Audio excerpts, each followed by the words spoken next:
अगर हम एक ना हुए तो राजापुर की मिट्टी में ही दफन होंगे। ब्यूटी पार्लर के बाहर गया कि ये ऐसे अंदर घुसा है, गालिबन वो एक बड़ी लेवल की छुरी है जो कसाईयों के पास होती है। इसने जाके उस लड़की को पे दर पे वार की है। हमारे यंग जनरेशन रिजेक्शन को क्या समझी बैठे हैं यार। ये तो बंदा कल इम्तिहान में किसी की उठ की गर्दन काट देगा। ये तो चलते फिरते टाइम बॉम्ब्स है।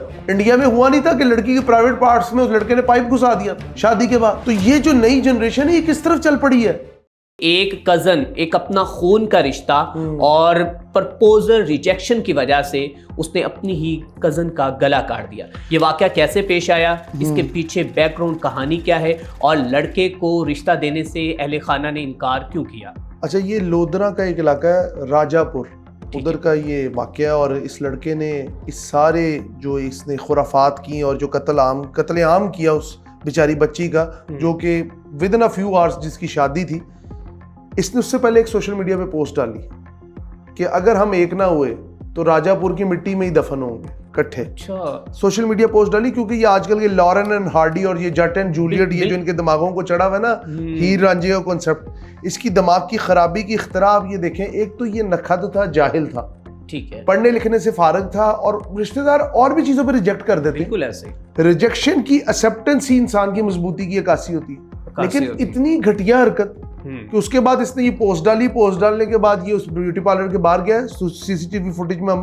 बगौर देख सकते हैं कि ये ऐसे अंदर घुसा है छुरी लेके। उसके बाद वो जो ब्यूटी पार्लर में काम करने वाली औरतें हैं वो फटाफट बाहर आ गई, घबरा के चीखों पुकार रही। इसने जाके उस लड़की को पे दर पे वार की है। ठीक है। और मजे की बात है, अगर तुम इतने बहादुर हो तो फिर 2 गिरफ्तारी, फिर उसी छुरी से इसने अपने आप को जख्मी किया, प्रोबेबली अपने गले पे वार किया, जिसकी वजह से यहाँ पर लोगों के सवाल ये भी हैं कि जब उसने वार किए हैं तो उस वक्त उस खातून को बचाने के लिए कोई वहाँ का सिक्योरिटी गार्ड या फिर वहाँ का कोई अमला व खवातीन तो सामने नहीं आई, और क्या कोई और अफराद भी जख्मी या उनकी जान से जाने की इतलात मौसूल हुई? अरसलान इसने बड़ा प्लान करके किया, क्योंकि सीसीटीवी फुटेज में हम देख रहे हैं ये बड़े ना गौर से खड़ा है। फिर इसने आला कत्ल निकाला है। गालिबन वो एक बड़ी लेवल की छुरी है जो कसाईयों के पास होती है, वो लेके अंदर घुसा है। अंदर जो काम करने वाली लड़कियां, ब्यूटी पार्लर जो लड़कियों को, तो उसमें मोस्टली लड़कियां होती हैं, लड़के नहीं होते। अब वो घबरा के बाहर आ गई हैं और अच्छी खासी चीखों पुकार हो रही है। और अंदर जब पुलिस गई है तो वहां पे खून ही खून था, क्योंकि जब आप जुगुलर वेन ये शारक काटते हैं तो ब्लड तो ऐसे निकलता है जिस तरह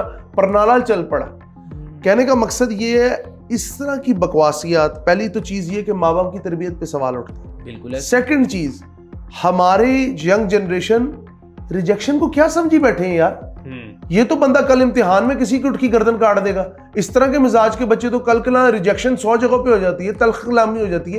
ये तो चलते फिरते टाइम बॉम्ब्स है। और हमजा भाई, आपको पता है कि हमने बहुत से ऐसे वाकयात देखे हैं कि लड़कियों के चेहरों को ही बगाड़ दिया जाता है, उनके ऊपर तेजाब मैंने रिसेंट एक लड़की का पॉडकास्ट किया, वो आज भी कितने साल गुजरने के बावजूद वो अदालतों में कचहरियों के दरवाजे खटखटा रही है और आज भी इंसाफ की तलबगार है। और वो कहती है कि उस शख्स को बहुत जल्द रिलीफ मिलने वाला है। जो मैं चाहती थी उसको वो सजा नहीं मिल सकी, जबकि उसकी सजा को भी कम कर दिया गया।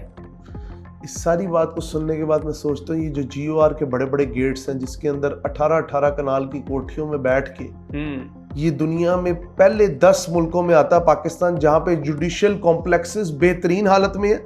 जुडिशियल के जितने भी बड़े बड़े हाउसेज हैं, GOR सोसाइटीज हैं, गवर्नमेंट रेजिडेंस हैं, वो शहजादों की हैं। शहजादों 10-10 गाड़ियों के उड़न खटोले चलते हैं, हूटर बजते हैं, हटो बच्चों की आवाजें लगती हैं, जज साहब आ रहे हैं, आप लोगों के बाप आ रहे हैं। लेकिन वो बाप जब किसी पाप को नहीं रोक पाते, कहते कानून की देवी की आंखों पे पट्टी है, उस पट्टी को खोलने की जहमत ही नहीं करते। वो अंधा कानून, वो गरीब के लिए कुछ और है, अमीर के लिए कुछ और है। तराजू उसने हाथ में जरूर पकड़ा हुआ है, लेकिन उसमें गुनाहों के वट्टे इतने ज्यादा है कि गरीब के जिस्म का नमक निचोड़ निचोड़ के वो कोशिश करता है इस तराजू को भारी कर दूं, लेकिन वो भारी तराजू उन्हीं लोगों के हक में होता है। और आप और मेरे जैसा आम इंसान, वी आर जस्ट लेमैन, जिनको कुछ पता नहीं है, कोई सिमत नहीं है, कुछ सोच नहीं है। और हमारी आने वाली नस्ल घुस के कत्ल इस तरह कर रही है जैसे मजाक होती है। अगले की औलाद तुम्हारी अपनी कजन है, लेकिन ना माँ बाप की तरबियत है, बच्चे फ्रस्ट्रेटेड है, सॉफ्ट पॉर्न कॉमन है। हर इश्तिहार में जरा सा लक्स के नाम पे पूरी कमर दिखा दी जाती है। हर बंदा आपकी और मेरी तरह पढ़ा लिखा नहीं है कि वो पॉर्न को कंज्यूम करके समझे, नहीं यार ये तो एक एक्ट है, ठीक है। बिल्कुल, उसको देख के लोग डिस्ट्रैक्ट हो जाते हैं, लोग कहते हैं ऐसे ही करना है। बिल्कुल ऐसे। इंडिया में हुआ नहीं था कि लड़की के प्राइवेट पार्ट्स में उस लड़के ने पाइप घुसा दिया था शादी के बाद। तो ये जो नई जनरेशन है ये किस तरफ चल पड़ी है? कत्लेआम, रिजेक्शन, एक्सेप्टेंस, इन मामला, ये तो बड़ी मामूली बातें होती हैं। Let it go. Free will का ये मतलब नहीं है आप किसी की भी गर्दन पे छुरी चला दें। कल आप किसी से डिफर करते हो ओपिनियन में और आपके आगे कुछ जेनजी लेवल का एंकर बैठा है, वो तो आपकी गर्दन पे चढ़ दौड़ेगा कि how dare you that you differentiate from me. बिल्कुल ऐसे ही है। So this is alarming time and the government should take action, strict action. अगर वो बच जाता है उसको फांसी दे फिल 4, उसी गर्दन पे जिसने उसे वार किया, जब उसके ऊपर शिकंजा कसेगा ना जल्लाद पीछे से आके, तो इस तरह के लोगों को महसूस होगा। लेकिन साथ साथ गवर्नमेंट की जिम्मेदारी क्या है? बिजली महंगी, गैस महंगी और अवेलेबल भी नहीं है। बिल्कुल। आप और मैं शो करने के लिए 100 घंटे वेट करते हैं, यार लाइट आएगी तो शो करें।